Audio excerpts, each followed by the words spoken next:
উনি কখনো বলছেন উৎসবে ফিরুন, অনেক হয়েছে। উনি কখনো কখনো বলছেন 50 লক্ষ লোক জলে ভেসে যাচ্ছে, আন্দোলন বন্ধ করুন। উনি কখনো কখনো অ্যাসেম্বলিতে ত্রুটিযুক্ত বিল এনে বলছেন আরেকটা আরজিকর হলে আমি তাকে ফাঁসি দেব। আবার মুখ্যমন্ত্রী অন্যদিকে কলকাতা পুলিশকে দিয়ে 144 ধারা জারি করছেন।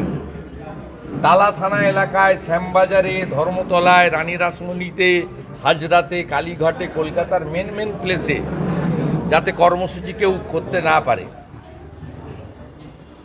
কিন্তু একই অঙ্গে বহুরূপ। এই মুখ্যমন্ত্রীকে দেখলে তো গিরগিটি দাও লজ্জা পাবে।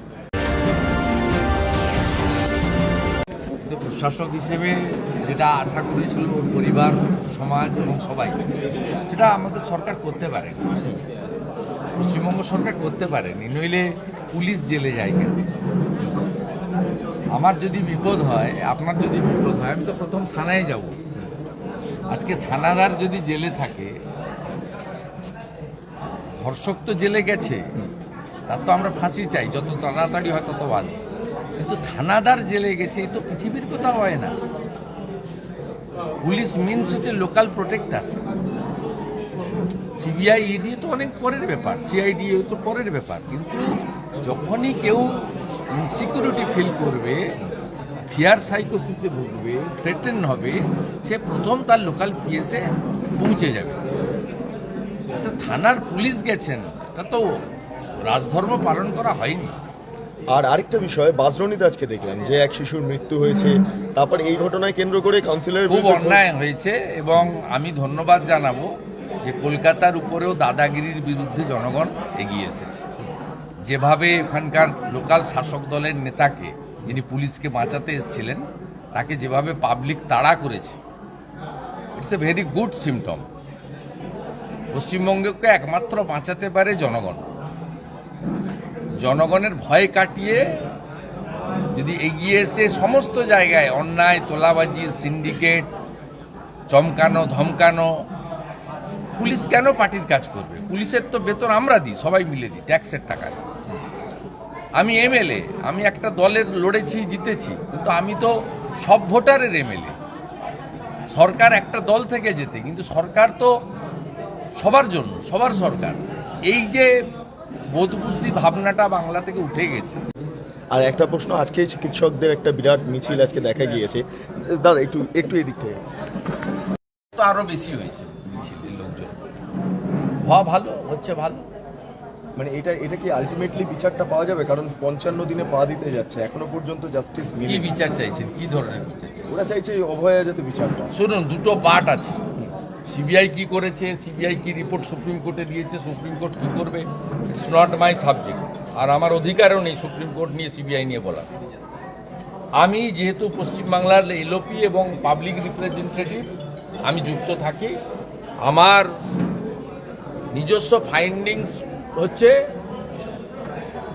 রেপ এবং মার্ডার এর একটা পার্ট আছে।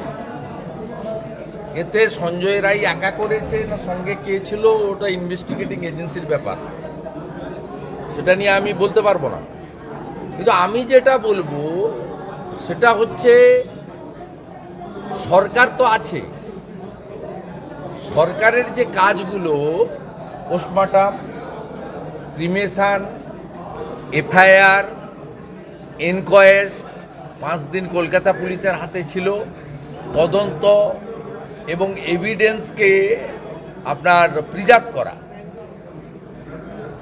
এই কাজগুলো গভর্নমেন্ট করেনি। আজকে এই ধরনের নারী নির্যাতন, রেপ, মার্ডার বন্ধ হোক, সবাই চায়।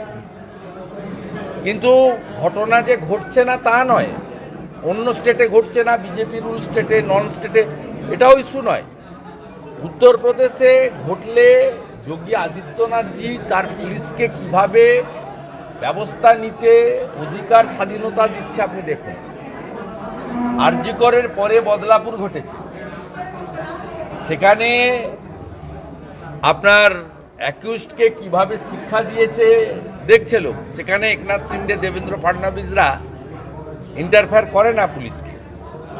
আসামেও একটা ঘটনা ঘটেছে, সেখানেও দেখেছেন কিভাবে দৃষ্টান্তমূলক পানিশমেন্ট হয়ে গেছে, জবাবই হোক, রাম নাম সত্য হয়। আমাদের দুঃখ যন্ত্রণাটা অন্য জায়গায়। আমাদের বক্তব্যটা হচ্ছে পোস্টমর্টমের পরে এফআইআর হলো কেন? আমাদের বক্তব্য টালা থানার ওসি অ্যারেস্ট হবে কেন? আমাদের বক্তব্য ডাক্তার সন্দীপ ঘোষ, দিদেন সুপার আরজিকর, তিনি অ্যারেস্ট হলেন কেন? আমাদের বক্তব্য মুখ্যমন্ত্রী প্রথম থেকে কেন মিথ্যে কথা বলছেন? আমরা তো মেন অপোজিশন, মুখ্যমন্ত্রী মিথ্যাবাদী বলবো, ধরিয়ে দেব। ওর বাড়ির লোকরা, আমাদের ডাক্তার বোনের বাড়ির লোকেরা বলছেন যে পুলিশের আইপিএস অফিসাররা, ইন্দিরা মুখার্জিরা মিথ্যা কথা বলছেন, সুপ্রতিম সরকাররা মিথ্যা কথা বলছেন, মুখ্যমন্ত্রী মিথ্যা কথা বলছেন। ক্রিমেশন কস্ট কেন বাবা দিতে পারবেন না? তার আদরের মেয়ে, যাকে তিনি মানুষ করেছেন, যাকে ঘিরে তার স্বপ্ন, তিনি কি তার ক্রিমেশন কস্টটা দেওয়ার অধিকার রাখেন না? এটা কি বিরাট বড় অ্যামাউন্ট, কয়েক কোটি টাকা। সেটা কেন রুলিং পার্টির নেতারা দেবেন?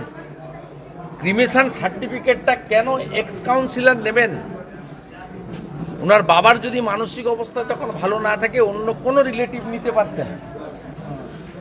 কেন সিরিয়ালে 3 ছিল, মানে ওনার দাহ করা, 1 নম্বর সিরিয়ালে নিয়ে এসে তাড়াহুড়ো করে পুড়িয়ে দেওয়া?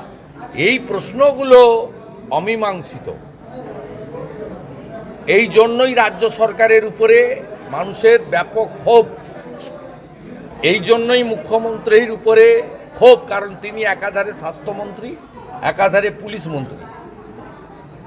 এই জন্য মুখ্যমন্ত্রীকে আমরা বারে বারে বলছি, উনি কখনো বলছেন উৎসবে ফিরুন, অনেক হয়েছে। উনি কখনো কখনো বলছেন 50 লক্ষ লোক জলে ভেসে যাচ্ছে, আন্দোলন বন্ধ করুন।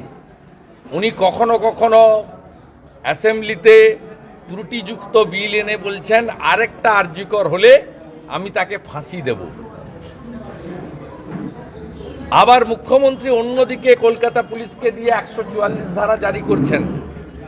টালা থানা এলাকায়, শ্যামবাজারে, ধর্মতলায়, রানী রাসমণিতে, হাজরাতে, কালীঘাটে, কলকাতার মেন প্লেসে যাতে কর্মসূচি কেউ করতে না পারে। কিন্তু একই অঙ্গে বহুরূপ। এই মুখ্যমন্ত্রীকে দেখলে তো গিরগিটি দাও লজ্জা পাবে।